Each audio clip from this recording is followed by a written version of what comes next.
Prinsip-prinsip penilaian. Satu, valid. Penilaian valid berarti menilai apa yang seharusnya dinilai. Kata kuncinya ini. Dengan menggunakan alat ukur yang sesuai. Ini juga kata kuncinya, alat ukurnya sesuai untuk mengukur kompetensi. Sehingga penilaian tersebut menghasilkan informasi yang akurat dengan aktivitas belajar. Penilaian hasil belajar oleh pendidik harus mengukur pencapaian kompetensi yang ditetapkan dalam standar isi, standar kompetensi dan kompetensi dasar, dan standar kompetensi lulusan. Nah, contohnya, apabila pembelajaran menggunakan pendekatan eksperimen, dengan percobaan atau praktek, maka kegiatan eksperimen harus menjadi salah satu objek yang dinilai. Misalkan mata pelajaran PJOK PJOK itu mengukur kompetensi siswa dalam bulu tangkis. Kalau kita mengukurnya dengan tes tulis ya tidak sesuai, harusnya dengan praktek. Apakah dia begitu mahir bulu tangkisnya atau seperti ini apakah seperti ini atau seperti ini, gitu teman-teman. Oke, sekarang lanjut nomor 2, objektif.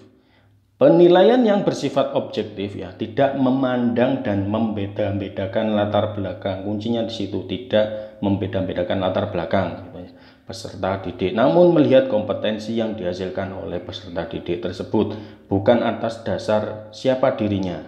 Penilaian harus dilaksanakan secara objektif dan tidak dipengaruhi oleh subjektivitas penilai. Misalkan begini, siswa itu adalah anak dari sahabat Anda. Anda sering ngobrol dengan sahabat Anda, sangat akrab. Terus Anda membeli nilai anak itu sangat baik, sedangkan ada siswa lain yang kompetensinya lebih baik, Anda nilai misalkan anak Anda nilai 85. Siswa yang lebih baik kemampuannya Anda nilai 80, karena anak tersebut itu adalah anak teman Anda. Ini enggak objektif teman-teman. Oke, jangan ada faktor kedekatan atau itu namanya KKN nepotisme Awas itu harus objektif.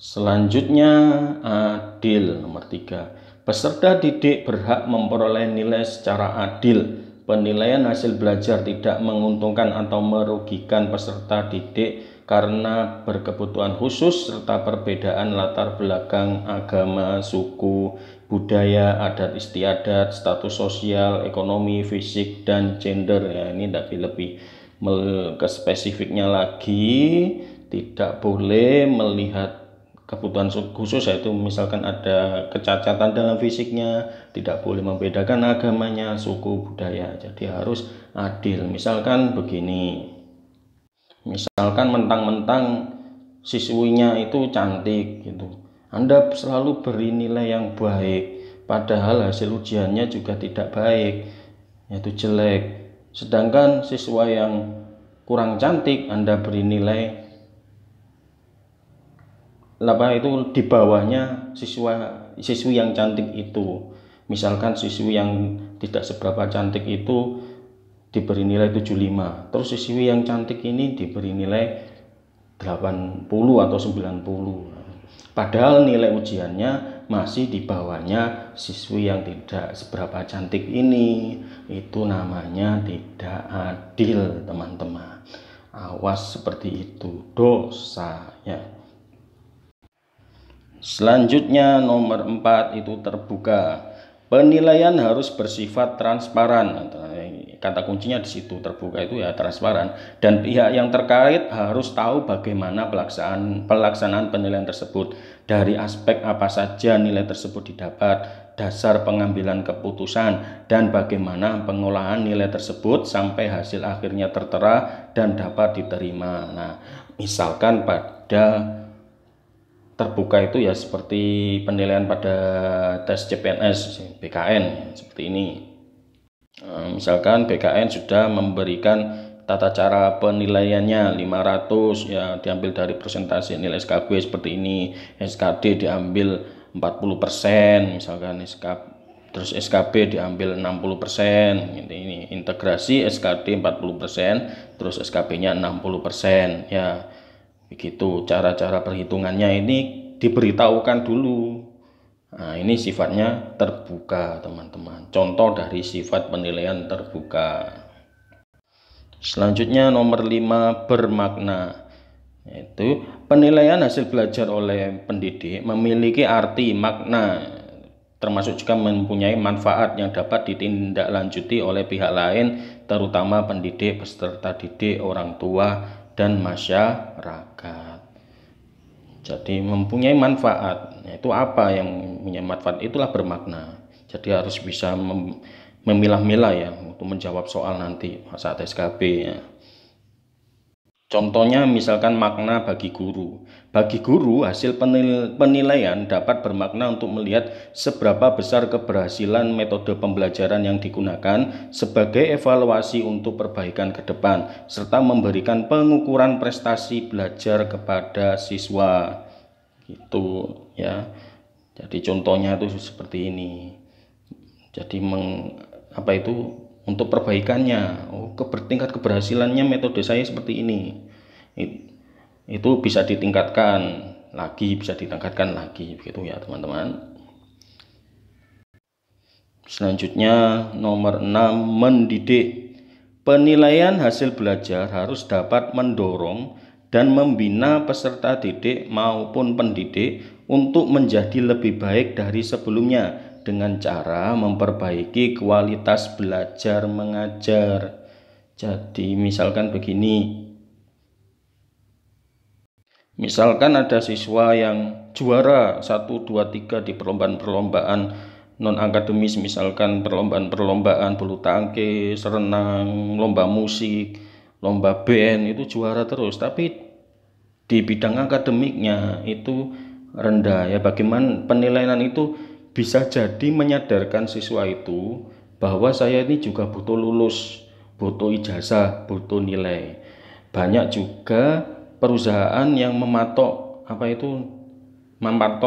minimal nilai, misalkan IPK-nya harus 2,75 atau 3,00, itu kan jadi butuh meningkatkan prestasi gitu. Jadi tidak hanya sekedar juara lomba-lomba, jadi perlu juga untuk meningkatkan akademik gitu.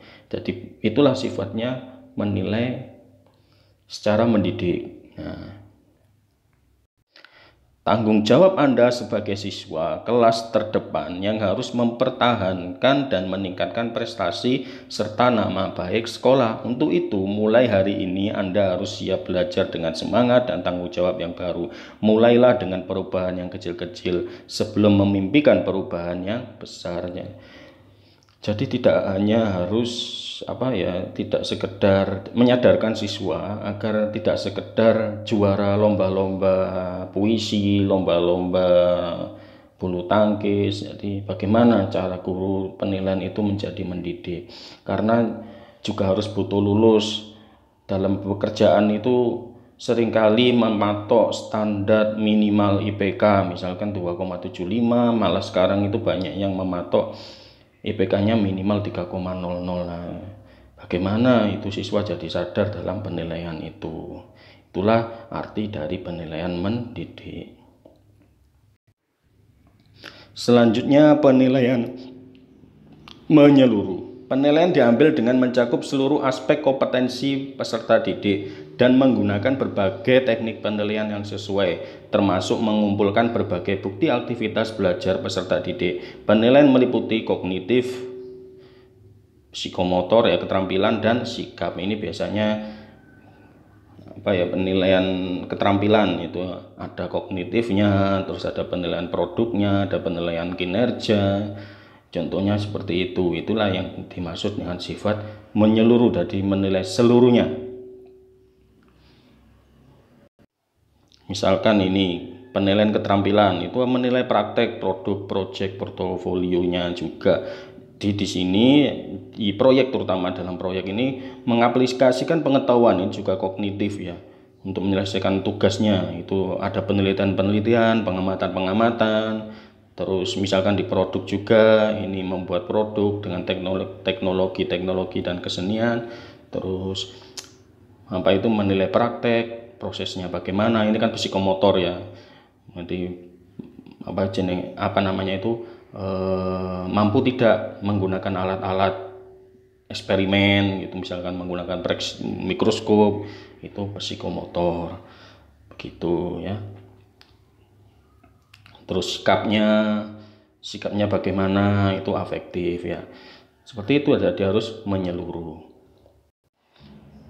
Selanjutnya berkesinambungan 8. Pelaksanaan penilaian hasil belajar dilakukan secara terencana, bertahap, dan terus-menerus untuk memperoleh gambaran tentang perkembangan peserta didik, yaitu bisa dengan nilai tugas, nilai ulangan harian, nilai ujian tengah semester, itu ujian semester itu bagaimana. Nah, inilah yang dimaksud dengan menyeluruh itu. Jadi melakukan ujian harian, ulangan tengah semester, ujian tengah semester, ujian akhir semester.